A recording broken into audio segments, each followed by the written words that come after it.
What is the current state of mental health as it pertains to African Americans? There's still a huge stigma and a lot of barriers. There's a disproportionate number of Black boys being referred for special education services. The reason why I had depression is because I failed at something. If you start to notice the things that you do on your own that generally help you to shift your mood, that could be very powerful. Hey, what's up, everybody? Welcome back to the show. I'm Larry Davis, and this is The Growth State of Mind. And today, I'm having a conversation with Dr. Melissa Green. And we're going to talk about pretty much how to get your mind right. Yeah, that's what we're talking about today. My guest today is Dr. Melissa Green. Dr. Green is a licensed psychologist, a registered yoga teacher, and a positive psychology coach with over 20 years of experience in the mental health field. Hey, Dr. Melissa, how are you today? Hi, I'm doing well. Good. Thank you for, first of all, thank you for coming on the show. I'm just excited for what we're going to talk about today. Thank you for inviting me. I'm excited to be here as well. Okay. So let's just jump straight into it. Let's talk about the African American community. I know for years, I guess, it's just been kind of this a taboo subject in our community of mental health. And I know as of late, it's not as taboo as it was, but I'm sure there's still plenty of people that kind of like, it's like an off limits topic or whatever. And so as we are here today, after everything that's gone on post-COVID, all these, well, I don't know if it's post-COVID or not, but something like that. Just in this current day and age, what is the current state of mental health as it pertains to African Americans? So you're absolutely right. Now, there's a little bit less of a stigma when it comes to African Americans or other people from African ancestry seeking mental health support, but it's still there. There's still a huge stigma and a lot of barriers. In addition to that, there historically a lot of African Americans have shied away from seeking not just mental health treatment, but physical health treatment as well because of things that were done that caused them to not trust the medical system, right? And so that has flowed over into the mental health system as well. Also, there's a small number of mental health providers that are African American, and that also makes it a little bit more difficult for a lot of African Americans or other Black people to seek support because the research has shown that generally we, meaning African Americans, typically feel more comfortable and better cared for, and oftentimes are better cared for when we see a provider, a healthcare provider with the same type of background. And so that's been a barrier as well. And there's been an increase in things like suicide, which historically we used to say Black people don't do that, but there has been an increase in those numbers, unfortunately, in the past few years. Yeah, so it's interesting. I guess, in your opinion, like, what do you think is just the? And I know you mentioned all those factors and those reasons, but like, I wonder just why. I guess, is it that we just feel like, is it the pride? Is it just we feel like we don't want to show any weakness or let them know that we struggle that way too, even though we've been through a lot? Is it we're just trying to be strong, or what do you think? Well, I definitely think it's all of those things. We often perceive it to be a weakness if we're just talking to anybody about our business, because if people's families are like my family, everything is a secret, right? And then if it's something that is maybe problematic, you definitely don't want other people to know, and you don't want a medical or mental health provider to know. So that is a barrier.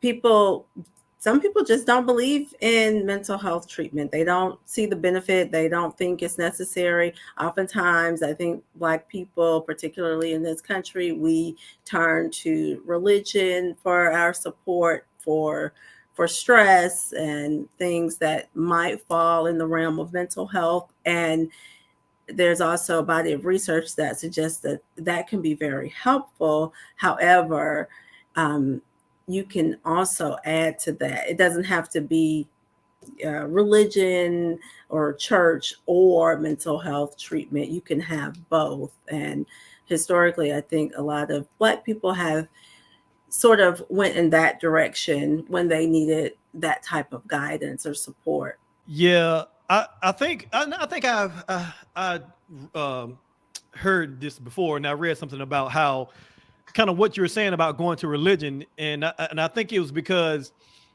for a long time the church or the pastor in the Black community was like a pillar, like a pastor used to be like a pillar of the Black community, Hmm. and you know, and rightfully so, because during those times when we had civil rights, not have had our civil rights, and had segregation and all those other types of things, and even just going all the way back to slavery and all that stuff, all we had was each other in the church, right? And Right. so I think people got, in our community, and I'm far too young, but this is all the things that I've hear about and read about.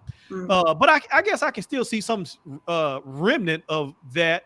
I'm 41, so I'm not a real young, but I guess I'm old enough to see the remnants of how we operate in the Black community, and going to the church and the pastor is the pillar of the community. And you know, and it was all about just pray about it, just and like you said, that can be helpful. But I think I've also heard that it can also be harmful as well, because when you try to over spiritualize everything, and some things are, and this as being a therapist, some things are maybe more chemical than it is, spiritual. You know what I mean? Absolutely. Right. Right. That's why it's important, I think, to have both, right? Because they both have a place for providing support, and if you minimize one, then you might miss a lot of factors that could be contributing to the problem, and therefore not be able to really resolve it, get to the root of what the problem is. If you're saying that this is caused because of X, which is really not X, right? Because you're totally ignoring a lot of other factors that could be contributing to the problem. Okay, so you provide pretty much free emotional wellness classes for African American men. Why do you feel the need to focus on African American men? So this is, yes, this is a new project for me, actually, but most of my career has been with Black boys and Black men, and so I've spent over 20 years working with that population. I started my career as a school psychologist. Initially, that wasn't my plan, but my advisor, my college advisor, said, "Hey, you really should consider this area because there's a disproportionate number of Black boys being referred for special education services, and a school psychologist role is to intercept some of those referrals if they're not appropriate, and redirect them, and help teachers to learn more ways that they can address the issues that those children may be having in the classroom, as opposed to sending them to a classroom that may not be appropriate for them." So there's nothing wrong with special education services, but if it's something that you don't need, it could have a negative impact on you, because it could change the trajectory of your life. So back in 98, I started working with Black boys because of that reason, that the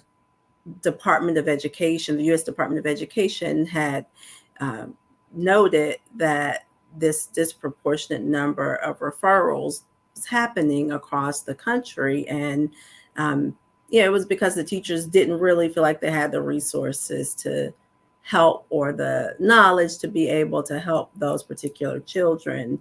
And now there are a lot more supports in the classroom and outside of the classroom that don't rise to the level of special education support. So from there, I worked with military, which was primarily Black men. I've worked in psychiatric hospital forensics, particularly, and that's primarily been Black men. And so just in February, I started offering these classes in my community. And it's something that's been in the works for about a year, but we finally were able to implement the first class in February. I had about 11, I believe, 10 or 11 people that attended. And I think it's really important for that population for several reasons.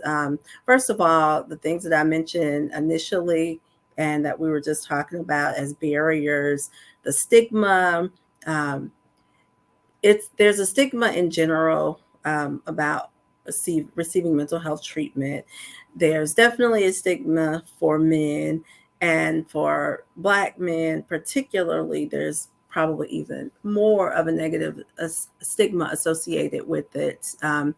Also, Black men in the U.S. are marginalized in this country and oftentimes devalued, just, to be quite frank. And so they're more likely to experience stressors or traumas and things that maybe other people don't experience. So there's a higher need for them to receive mental health treatment, but they may not recognize that they need it, or the things that they're experiencing may be perceived as just being the norm because that's all they know, or that's all the people around them know, having those type of stressors. So I started out with just the basic education about, what stress is, how to assess it, how to manage it with some basic strategies. So I'm really excited about doing the next class, hopefully next month. So yeah. If you're thinking about breaking into the tech field, then you should enroll in Course Careers. Our economy has changed, and so has the way we start careers. Course Careers is an online platform that will help you start your career faster without wasting money on college. With the Course Careers program, you can enroll into their online self-paced courses to begin, and you can complete the course in as little as a few weeks. And you don't have to worry about having the time to finish because all the courses are self-paced. You'll learn everything that's required to land your first job in tech sales, digital marketing, or information technology. The people at Course Careers partner directly with companies that want to hire you when you finish the program. People that finish the program are making $60,000 a year working from home. One person was able to finish the course within 2 weeks, and before they can even apply to any companies, their dream company reached out to them and set up an interview. They offered them over $100,000 a year starting in a fully remote position, and they didn't have any previous experience. If you want to get into the tech field, then go to my website, theladavis.com, to enroll today. And just for my listeners of this show, you can get a $50 discount when you use the coupon code LA50. That's LA50. Just go to theladavis.com/career, and you can also find that link in the show description. Course Careers is the quickest and most affordable way to change or start a career. Okay, that's good. That's good. So here's my take on it, and I'm just a regular dude. I'm not a psychologist or a therapist or anything like that. This is just Larry. I don't disagree with focusing on Black men and Black boys. I don't disagree with that because I just think that you're right. There's a lot of pressure on a Black male in this, in this country. Actually, there's a lot of pressure. And so rightfully so, the focus needs to be on, and I think, we all need help, on some level at some point.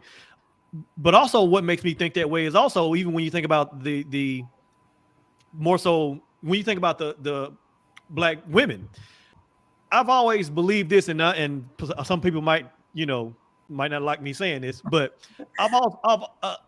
women, the Black women, I know they need the help too, but I've always seen the black woman is like the strongest group of people I know, right? Just because I've seen my mother, my grandmother, and just other black women, and there are some strong individuals, and just and not saying that they don't need help. I'm not saying that at all, Mhm.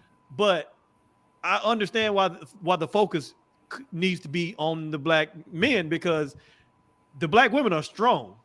And again, I'm not saying that they don't need help, but they are strong. And some people might disagree. Some guys might, send me some hate mail for saying Yeah, all this. But the black woman is strong, and and so I know my black women that's listening will agree with me because a black woman is strong. I'm just laying that out there flat out. And so our men definitely need that focus so we can, because we deal with a lot. And also it's because I think women are tend to talk more, and they talk to their friends, and so that's mhm. therapeutic. Women have a bunch of girlfriends and they can talk and get things out. Men don't really talk like that to each other, to their friends. So they do have a more need to, you know, see a therapist, or and because they don't talk like that, so they need a professional to pull those things out of them so they can get to talking. You know. Yeah, right. Yeah, I agree. Black women are definitely strong.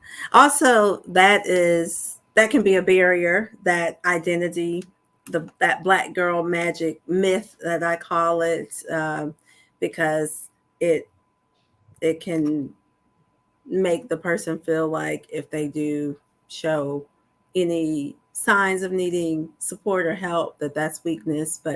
But shifting back to the black man, I think oftentimes black women are very resourceful. We see a problem, encounter a problem, and we're like, okay, what needs to be done? Boom, and we're taking steps, in that direction to try to resolve it. And obviously, that's a generalization, but I, like you, have observed many black women take action in that way, and I like to think that I'm one of those who does that also. And I've also seen many black women um, be sort of the cheerleader or the support for black men, to help to get them moving in a certain direction. And so they I feel like oftentimes that black men are sort of lost in this society, overlooked. Their needs are overlooked, and obviously, like I said before, it is just, it's not cool to show any vulnerability. Right? It's, you can show anger, and men are not socialized to express really many or any other emotions besides anger. That's the one thing that's appropriate, but there's such a wide range of emotions that need to be expressed. And as you said, many times men in general, and particularly African American men, they're not going to have that conversation to really try to sort things out in that way. And I don't necessarily think that you always have to talk things out. There are different ways of um, there are different types of treatment. There are different modalities that don't always involve just strictly just talk. And that's something that I've had to learn over time throughout my career, particularly when working with Marines, that they generally are not eager to sit down and just talk about their feelings. So there are different modalities that involve movement or involve processing the information in a different way. So I just think it's important to zoom in on that population, and provide as much support as possible, and find unique ways to do it, not necessarily just through therapy, but teaching them how to have these conversations with each other so that they have that support in the community. There are programs where people are going out in places where black men frequent, right? Sport where there are sporting events going on, or there are barbershops or whatever.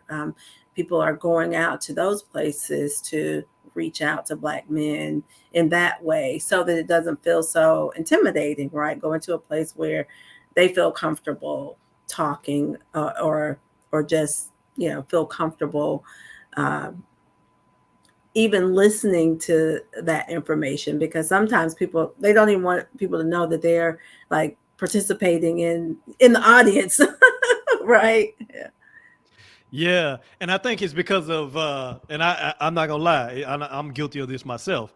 It is because as men, and this is probably all men, it's probably all men, white, black, whatever. Men, we do not like for people to know that we don't know what we're doing, or we don't know what we're doing, or we don't know what's going on, or like my son, my 12-year-old son, he if he doesn't know something, he does not like for you to know that he don't know what he's doing. Like Mhm.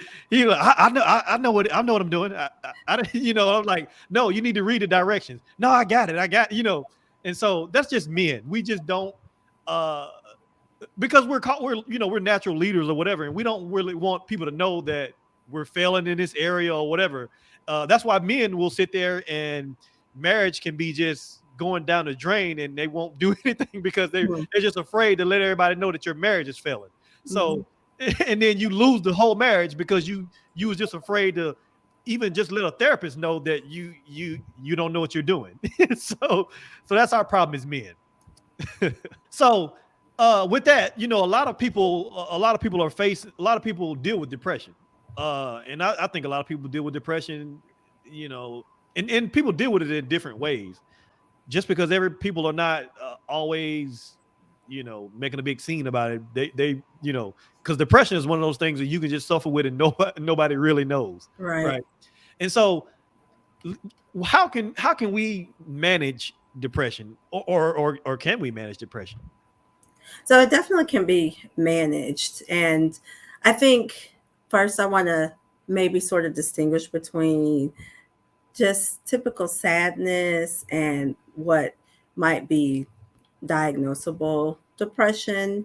We all have, I mean, sadness is one of the natural emotions. So we all have feelings of sadness at times, where, we may just kind of feel down. But if it's something that persists for more than a few days to a week at a time, and then it's interfering with your day to day functioning, like your ability to go to work or with your relationships, you're not feeling motivated to get up and do things, or maybe there are things, something that you really like to do, but when you do it, you don't get that same excitement or enjoyment out of it. Those could be signs of depression.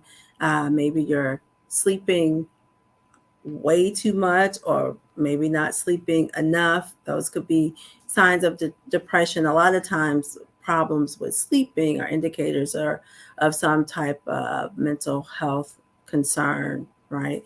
So I think it's important for people to know that it's okay to be sad. We all feel sad sometimes, and sometimes we might stay in that state for a couple of days. But if it goes, say beyond a week or two, and then again, if it's interfering with the things that we do on a day-to-day basis, sometimes people, they won't groom themselves in the way that they did before. They just feel hopeless, or just feel like there's really no way to get out of the situation that they're in. If they're dealing with some type of problem, feeling helpless, those types of symptoms are more significant and may require medication as far as treatment, or psychotherapy, or a combination of both. But I think there are a lot of things that you can do to combat that. First thing I always teach people is to try to start identifying patterns in their symptoms. So if you notice that you're feeling depressed like every Thursday when you have this certain meeting, then that could be a cue that something about that meeting or the people there might be triggering that depression. Or if you notice that there are certain times of day that you're feeling more down, or if there are certain times of year, just looking for patterns. And the best way to identify those patterns is to keep a log of what's going on. And now there are a lot of cool apps, and many of them are free, where you can track your moods. And so if you track your mood over a period of a couple of weeks, then you go back and look at it, then it's more evident as far as any patterns. So that's the first thing I would say, is to somehow track your moods and what's going on when you're starting to feel down, and what happened before you felt that way, and then how did you get yourself out of that mood state. What did you do? Because there are lots of things that you can do, but sometimes the things that are recommended may not be the best thing for you. So if you start to notice the things that you do on your own that generally help you to shift your mood, that could be very powerful. Obviously, you need to do the basics, make sure that you have good nutrition, that you're trying to get adequate amount of sleep, staying active, doing those things. So, in addition to just tracking your mood, I also generally encourage people to journal, journaling about how they're feeling. And sometimes people might just journal whenever they're feeling down. And if you're putting down the date and the time, that can help you identify patterns. Sometimes people will journal every day, whether they're feeling down or feeling happy. And that's another way to sort of track what's going on. But that can really help you to see patterns and step away from the situation. Another thing that really, and this is something that we work on a lot in therapy, one of the things that really perpetuates symptoms of depression is negative self-talk. So if you can um, figure out if there are things that you're saying to yourself that come up automatically, like if you make a mistake, or you miss a deadline, or you do something that you didn't want to do, and you say, oh gosh, I'm so stupid, and it's just an automatic thing. um, Finding those words or phrases that you say to yourself that aren't really serving you in a positive way, and finding other ways to change that self-talk. And that takes a lot of practice, because a lot of times we say things that we don't even realize we're saying it, because it's so automatic, habitual. We've been saying them for years. So that's one thing. If you are able to start to catch yourself, and one strategy that I usually teach people when I start working with them is doing something called, it's a type of assessment called PFAT, and those letters stand for different words. So the P is what physical signs or symptoms do you have? So are you breathing heavily? Are you feeling tightness in your chest? Are your palms sweaty? The F is for feelings or emotions. So what feelings or emotions do you have? Are you sad? Are you angry? Are you and one thing that I want to point out, for men, oftentimes depression might manifest itself as anger, right, or irritability. And so noting what those emotions are. And then the A is for appearance. So if somebody were to walk in and see you right now, how do you appear? Do you look like you're angry? Do you look like you're sad? Do you look like you're happy? And the T is for thoughts. And again, just as I was saying a few minutes ago, when you're able to recognize these thoughts that come up, then you can start to change the things that you say to yourself.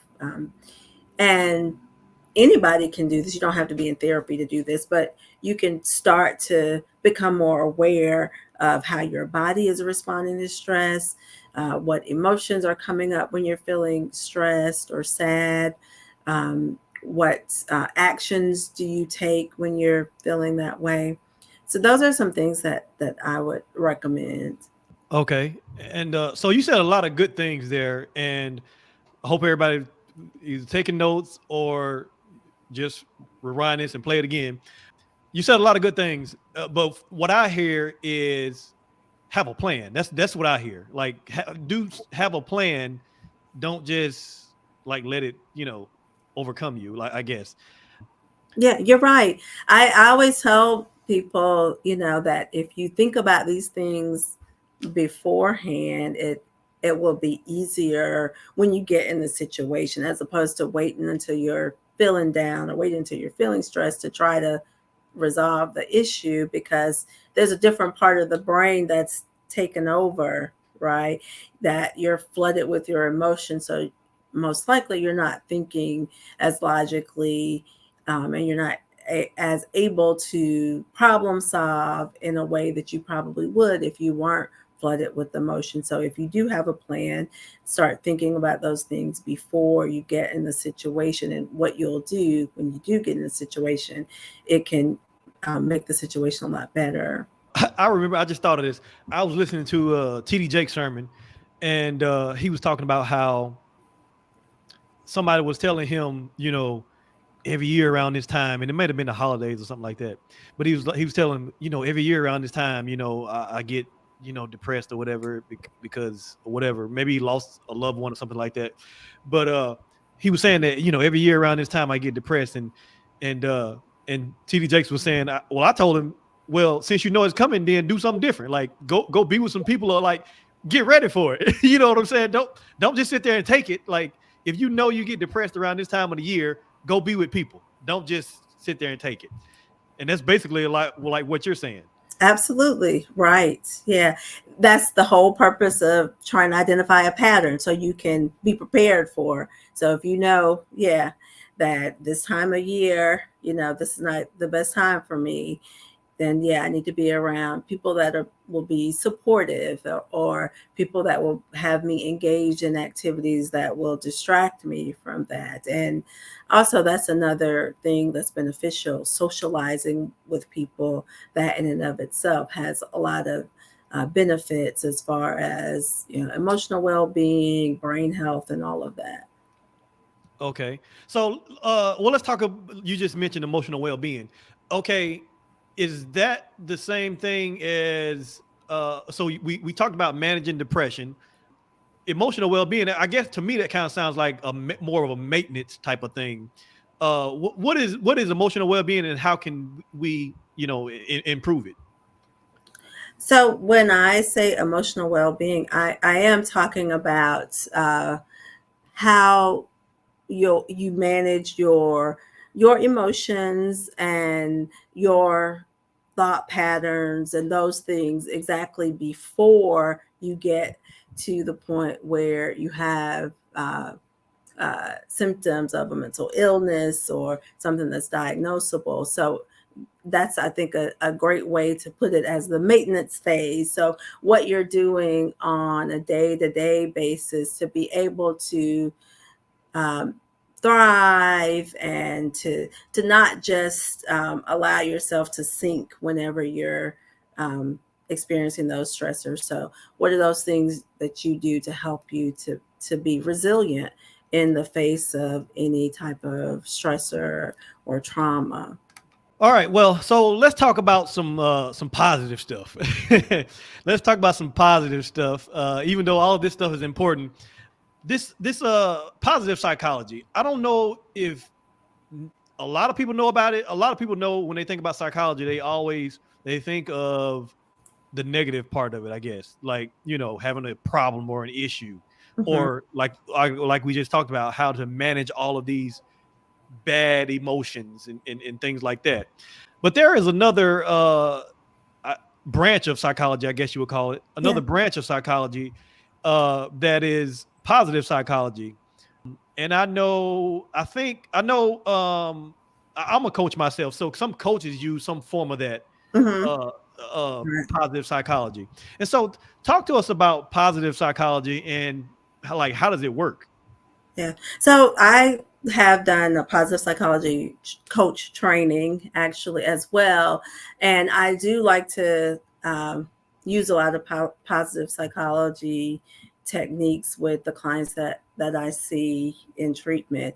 And you're absolutely right. It is a branch or subfield of psychology that is relatively new, and it focuses more on the things that make life more meaningful or help people to thrive and flourish and not just survive. So, historically, the field of psychology has focused on things like psychopathology and the things we were just talking about, and depression, and the things that really are interfering with people just being able to do the things that they need to do to take care of themselves. And now there's been a shift with positive psychology, and the focus is more on what are those things that you have going on for you already that are helping you to achieve your goals and to make progress in life. And in positive psychology, they call them character strengths, right? And there are 24 character strengths, and there are ways that you can do character strength assessments to identify what your strengths are. And these are things that through the research have been identified across cultures around the world that are common for people to have, but some of them may be more prevalent than others. And positive psychology research would say that once you've identified what your top character strengths are, then you really should use those to enrich your life, to help to find a more engaging uh, career, or to become more engaged in your career rather, or to find relationships that are more fulfilling. And so that's pretty much what that the field of positive psychology is about. Really, instead of helping people get to their from like below baseline to baseline, which is sort of what traditional psychology has focused on, clinical psychology in particular, I should say. And now, for those people who may not be really struggling, but they have these goals that they want to obtain, or they want to have a better social life, a social circle, they just want to have a more enriched life, then how can I get that person from their baseline higher? Are you trying to build your personal brand and break free from your 9 to 5?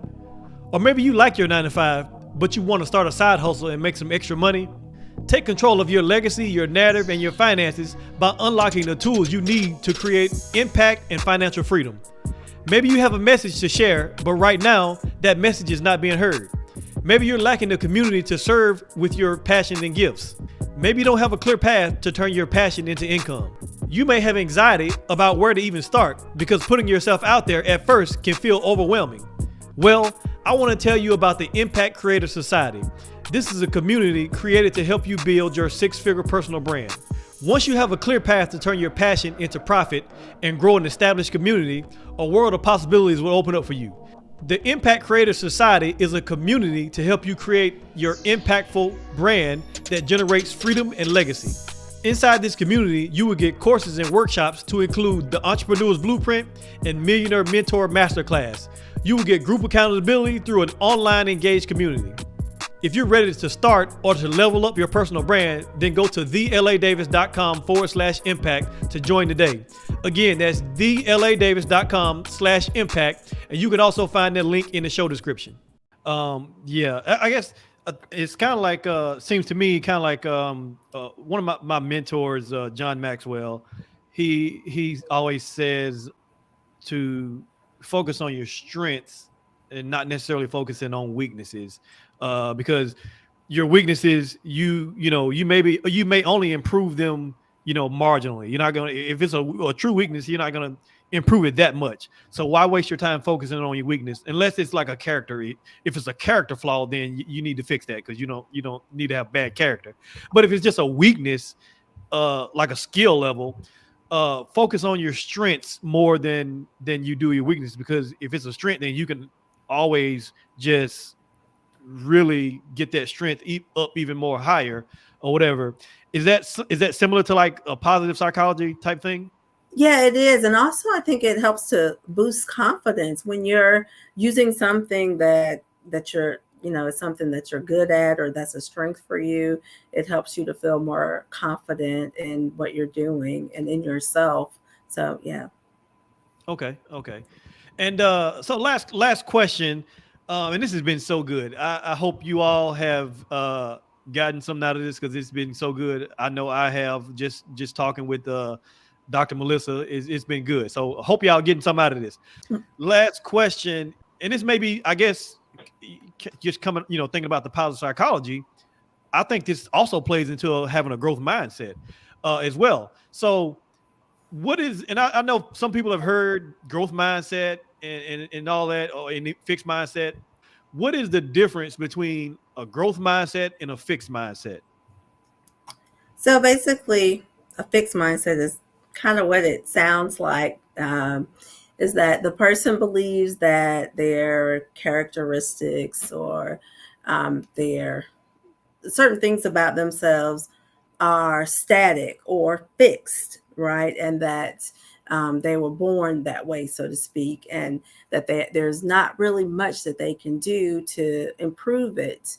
And so those people oftentimes are not very successful because they don't even have that ambition because they don't think that they can go beyond where they are at that point. And a growth mindset is just the opposite. That person sees those things that they encounter that may be new as a challenge, and even if it's something that they don't know or don't know how to do, they don't feel like they're stuck there. They feel like they can seek out training or seek out support from other people and build on whatever strengths or abilities that they have. Yeah. So I think, and I think this last question kind of ties into, or especially the growth part, even the fixed mindset. I think this whole thing ties into what we've been talking about all this whole time, or some of it, because I think some people struggle because some depression and emotional things are a result of thinking a certain way and looking at things as a failure. Like me, when I struggle with depression, it was years ago, and I still have my times now to where I get down. But m- the reason why I had depression is because I failed at something, and I think I didn't even have any type of mind to know or even think about having a growth mindset. Hmm. And because I think a growth mindset is also having a mindset to where you have some resilience and perseverance, because you don't let failure just take you out. You say, oh, okay, I failed at this, I can get better or whatever. And so I think it kind of ties into the growth mindset, and then getting depressed because you failed at something. Like what are your thoughts on that? Yeah, we call that locus of control. And actually, the person that really popularized positive psychology, I believe he's the one that maybe coined that term, locus of control. But basically, it's does the person think that how much does a person think that their situation is within their control? And how much does the person think that life or situations is just happening to them, right? So some people will have an internal locus of control, some people will have external. And internal means that you feel like you can be an active agent within your life. And if you have this external locus of control, then you feel like things just happen to you. And obviously there are a lot of things in life that happen to us that we have no control over, but there are things that we do have control over. And so it kind of fits in with that model, that exactly what you're saying, that depending upon how you perceive things, that it really is it can have a significant impact on what your emotions and the actions that you take thereafter. Yeah. Well, like I said, this has been so good. Thank you for coming on the show. Where can we get connected with you and to just find out more of what you're doing? Well, probably the easiest way is Instagram. It's Dr. Dr. Dot I don't even know what it is. It's Dr. Dot Mel Green. That's what it is on Instagram. So you can reach out to me there if anybody has questions or follow up. I'd be happy to talk with anyone. Okay, and I'll make sure I put links to that in the show notes as well. Thank you for coming on the show. Thank you for giving us so much wisdom, and I believe that everyone has learned here today, and I believe that we have gotten so much value. So, Dr. Melissa, thank you for coming on the show. Thank you for having me. Nice meeting you. Absolutely. All right, that's it, folks. I hope you enjoyed my conversation with Dr. Melissa Green. That's all I got for this episode. Thank you for tuning in. If you like the show, please rate it, leave a review in iTunes, Spotify, or wherever you're listening. If you're watching this on YouTube, like it and share it with somebody who you know will benefit from it, because I know you know somebody who can benefit from this, and I can benefit from it myself. And so don't forget to subscribe so you can get the updated episodes when they get released. Thanks again for watching and listening. And remember, let's win in life. And to do that, you got to keep a growth state of mind.